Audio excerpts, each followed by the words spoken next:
So what is there in second diagram? You can check. Here, ball is moving along with spin. Am I right? Ball is moving along with spin. So now, while spinning, what happens, So ball is moving with, imagine, these two balls are moving with same speed in horizontal direction. I have thrown that, okay. Next, here no spin. So speed of course, when it goes like this, what happens? There will be, air. Imagine from that direction, air is blowing, whatever, you can take like that also, no problem. So here both up and down or above and below, the ball or the sphere whatsoever is maintained same, speed is same, so pressure difference is not there, so ball continues to move in the same direction. Whereas in second case, look at here, right now is spinning like this, so direction of spinning is above, like this, going up from the front. So what happens? The speed of air which is rushing along with this in the opposite direction will be more above. So because of speed of air which is above the ball is more, what happens, there should be a uplift compared to the bottom of the spinning ball. So now, of course, you can make out, I feel, because of the pressure difference, because of the speed variation of the air, here more speed, here less speed. So more speed means what is that? Larger distance it has to travel, right? Correct? Here. So it has to travel like this. So because of continuing slightly larger distance, it has to move faster. That is how the speed of air increases. That's a law of nature, correct? There should be some equilibrium. That is why it tries to move faster, so that it continues to be in equilibrium position. That is why. So here more speed will be there. Because of more speed, low pressure. Less speed, more pressure. So low pressure above the ball, so ball has to rise up. So while rotating, you can see it moves up like this. So that is all about the uplift, or what is that? Magnus effect, or curved motion of the ball, or ball moving along with spin.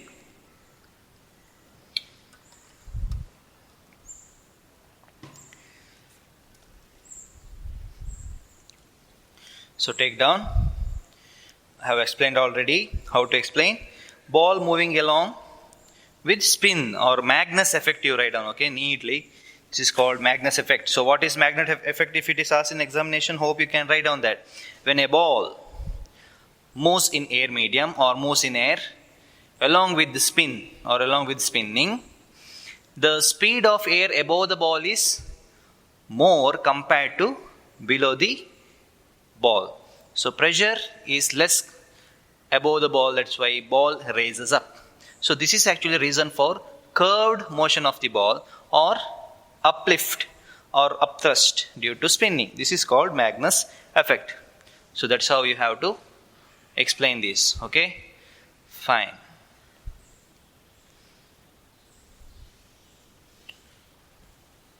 So that is all about this.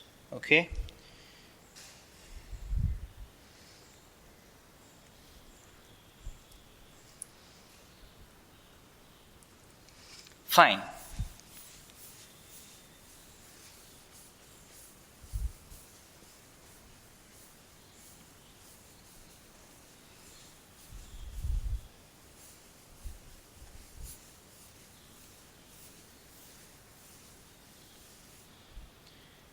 Yes. So we discussed about Magnus effect, dynamic lift, all these things, correct? So now, let us go for one of the important topic. That means property of fluidities. What is a property of fluid? So already we have discussed about fluids, different kinds of properties like types of flow, all those. In that type of flow, we have come across what? Reynolds number, am I right? in that Reynolds number concept, we see rho d by eta, that formula was there, correct? Reynolds number. That eta means, what is that? Like it looks like n, am I right? And that day, the other day I did that class and I told you people that it's coefficient of viscosity. And I told you, I explained also, I remember that viscosity means some resistance between layers of liquid. Yes, today we are going to learn about it. Okay, so let us go for the next important topic, that is, write down viscous force. Viscous force. Okay, so what is viscous force? Okay,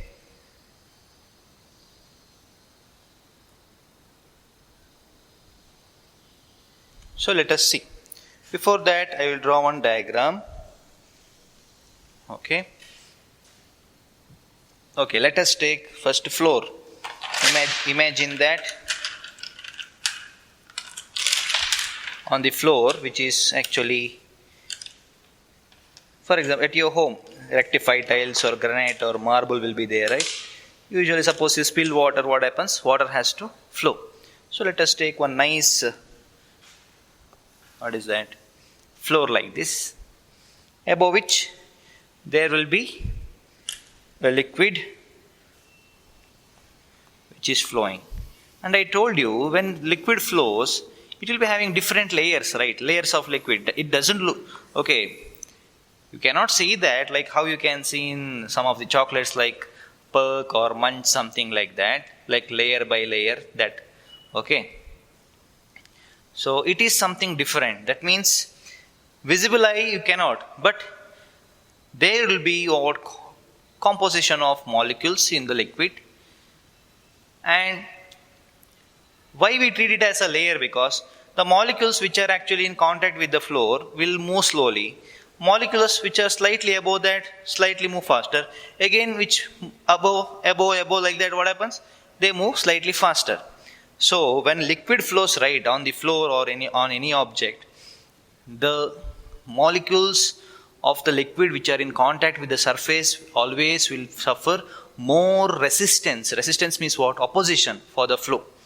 Whereas liquid which is actually above the, okay, that at the topmost position, what they will do? They flow easily. So that is why, to understand this very clearly, it is taken something like the layers. Okay, so these are different layers here. Okay, you can see there. Imagine liquid is flowing in this particular direction. Okay, like this you can take the diagram.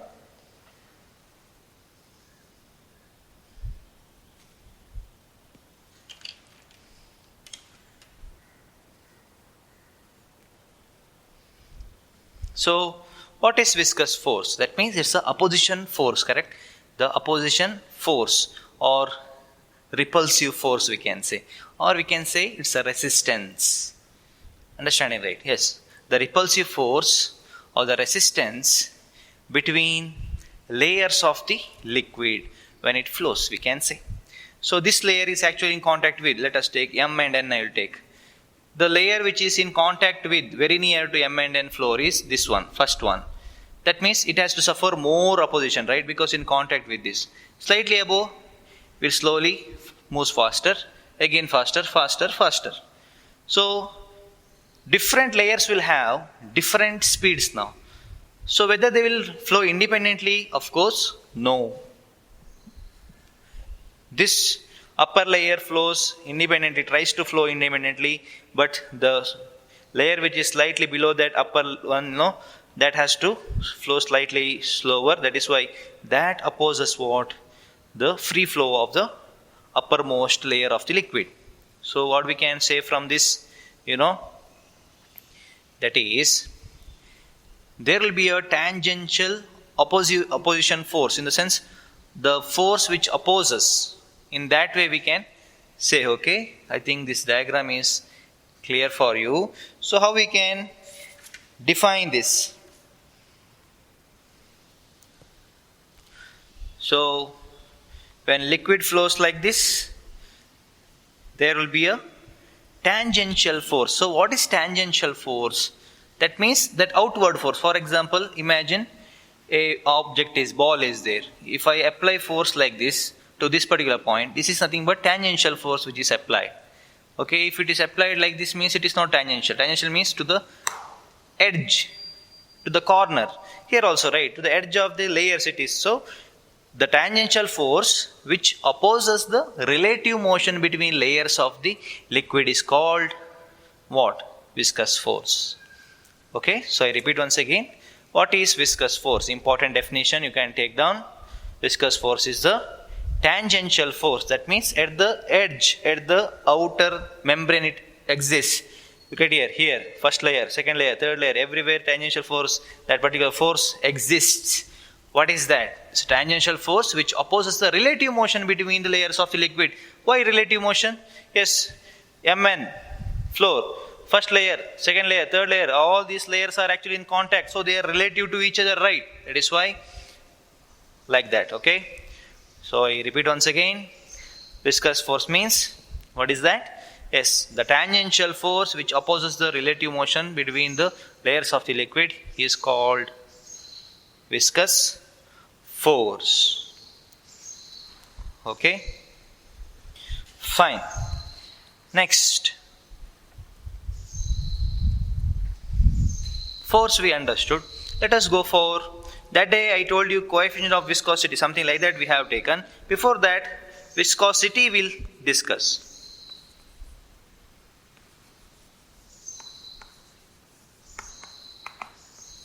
So explanation I have given you here. Viscosity I have taken.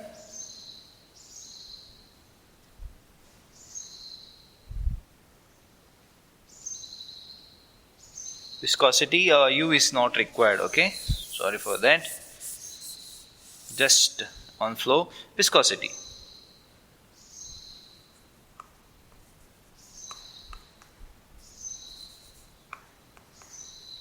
Fine. Viscosity. Viscosity means what is that? So viscous was there, actual word. It has become viscosity. That means it's something like property, correct? So usually when you go for explaining or giving a statement for one particular, for example, different concepts there are there in science. So when you want to explain some term, no, you have to take it as a property, correct? So that is why we take viscosity, that like that, okay? In that manner we are going to explain it. So what is viscosity now? Viscous force means, of course we know, it's a tangential force between the members or membranes or the layers of the liquid which opposes the relative motion between them. So viscosity means what? It's a property of liquid. Okay, what is that? It's a property. That is why viscosity. So property of fluid or liquid we can take. Okay, so what is that? Property of liquid by, I will write down here like this you have to, okay, do the statement. Property is a property, okay?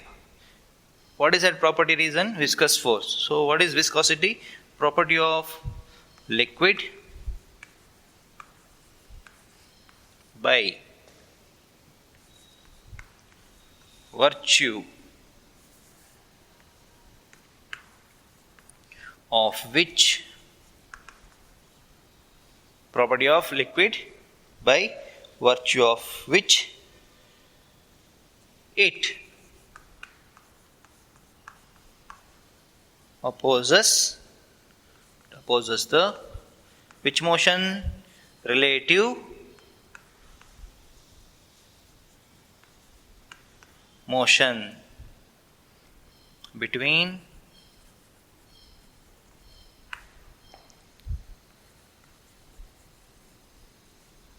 layers of liquid. Okay, hope the definition is clear for you. Viscous force means it's a tangential force which opposes the relative motion between liquid layers, correct? In that one, suppose you want to explain that viscous force in terms of property, because you know, right, it's one of the property, correct? All the liquids possess that viscosity. For example, that day I have given you an example. Imagine you're having a glass full of water, a glass of honey. I think I have taken an example. Suddenly spill that. What happens? Which spills out faster? Water. Why honey not spilling faster like water? So we can see, there is something different there. So that is nothing but, the property is nothing but viscosity or viscous force in the liquid. So property of liquid by virtue of which opposes the relative motion between the layers of the liquid is called viscosity. Okay? Fine. So let us move on now.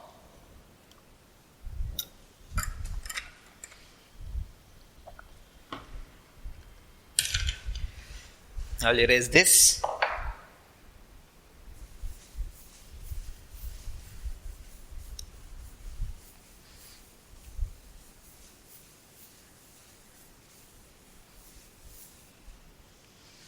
So I will give you some examples now, okay? So carefully listen. Listen in the sense, like in our day-to-day life, how this viscous concept can be understandable easily, okay? So first, let us go for, So first example I have given you people, how to understand this viscous property, viscosity of liquid. Take 2 glasses, in one water, in one more honey. Spill that together. Water will flow in a faster rate, whereas the honey will flow in slower rate. Why? Because the resistance offered in between the layers of honey is more compared to water. That is why. Fine? Yes, like that you better understand. Okay, like suppose you get confused means this is best example. Also you can take example of ghee, tuppa, right? Suppose you take ghee in one particular container and start pouring means slowly it pours. That is it. So now, let us see what happens by taking the example of ghee itself. Imagine it's a winter season. Okay, like of course in everybody's home ghee will be used or dalda also will be used. In winter season what happens, they become solidified, correct? Solidified in the sense they become yellowish in color and they become very hard. Suppose you want to make them what? Liquid means, of course, you have to heat it up. Imagine that right now it is not too cold or too hot, moderate kind of environmental temperature. So that ghee will be in molten form itself. It will flow, but very, very slowly. Imagine you want to make that ghee to flow faster means, of course, what you will do? You will heat it up. It looks like oil later on, correct? So then easily it flows, but not as easy as water, of course. So you already know how to make the ghee to move faster or to spill faster. Melt it, in the sense heat it up. So you have done that, or your parents while cooking, your mom, like she has done that. But if that concept is taken to account of science means, of course, understanding will be much easier now. Okay. So why grease? Okay. Grease in the sense, right? In machinery and all it is used. Why grease will be solidified during, winter season? Of course, when temperature decreases, viscosity increases. Okay. Remember this point. When temperature decreases, viscosity increases. When temperature increases, viscosity decreases. Okay. Remember this particular point. Now let us go for that grease particular concept, machineries. Why machine gets jammed during winter season is a normal question. Nowadays you cannot see because everything is high-tech machineries now, olden days. Why machines get jammed? Question, okay, it is a question you can take down neatly. Why machines gets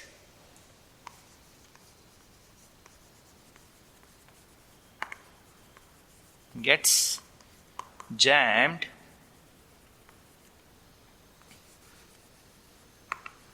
during winter Here winter season nothing is there in Upinangadi or Puttur or in Dakshina Kannada. Check winter season in Kashmir, you can understand. So why machine gets jammed during winter season? So what happens now? Machines always will be made to run by using grease, oil, something like that, correct? Engine oil, all those things. What happens when temperature decreases very heavily or to very lowest point? So we can say that the viscosity of the lubricant means, right, something which is used to slide, okay, machine parts. So that will get harder. So when lubricants becomes harder and harder, of course machines don't work properly. So how to understand? Suppose the question is asked in the exam, why machines get jammed during winter season? So what you have to write? During winter season, temperature decreases. Due to this, what happens? Yes, lubricants becomes harder. Because of this, machines gets stuck or jammed. Okay? Fine.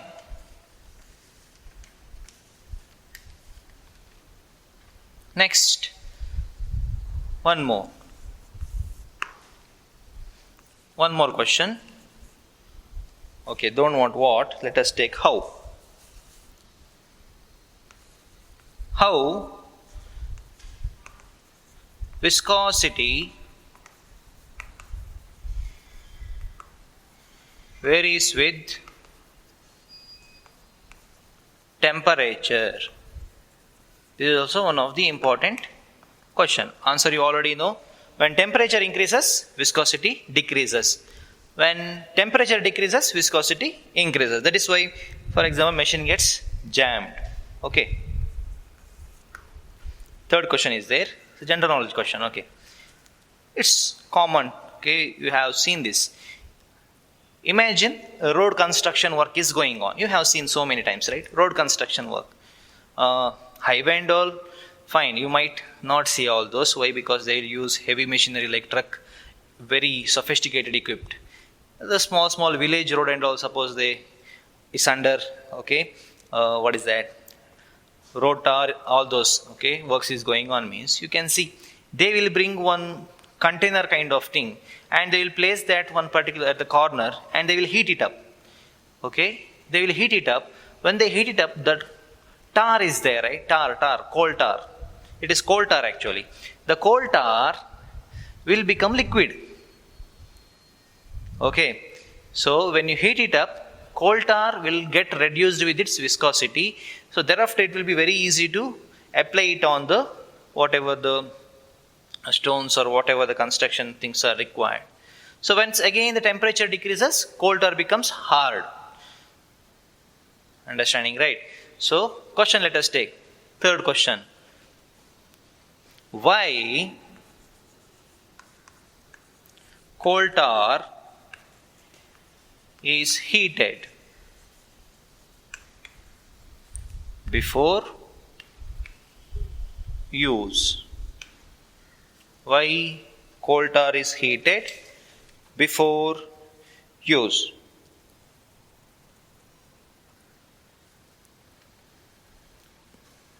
So why coal tar is actually heated before use? Of course, it's very simple to explain. So to decrease its viscosity, to reduce coal tar's viscosity, it has to be heated, because we know what is that? When temperature increases, viscosity decreases. So if you don't heat up coal tar, it will be in solid form. So how you can remove that and make it to get applied on the surface? It's very difficult. So we heat it up, it becomes liquid, then it will be made to become solidified once again once the temperature is decreased. So hope this is very clear for you people. So why coal tar is heated before use? So what is the reason behind it? So coal tar is heated before use. Why? Because to reduce its viscosity. Am I right? Yes. So have a look.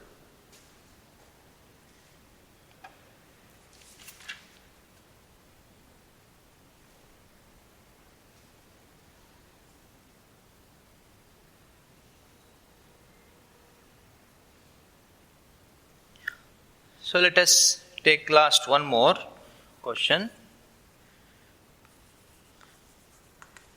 Which is more viscous? Water or castor oil?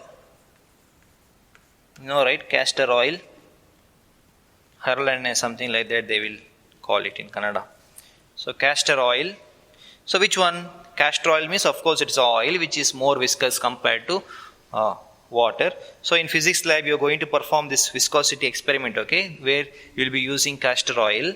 So oil and water, if you compare, always oil will be having more viscosity compared to water. So here what is the answer? Which is more viscous? Water or castor oil? Castor oil is more viscous. Okay, done.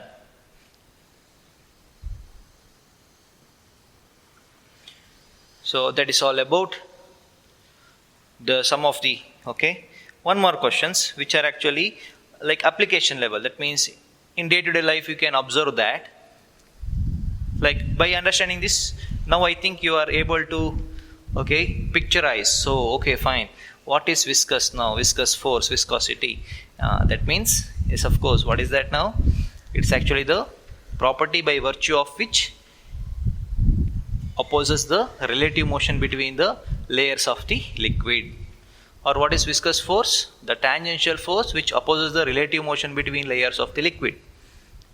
That is a definition. How to understand that in normal day-to-day life?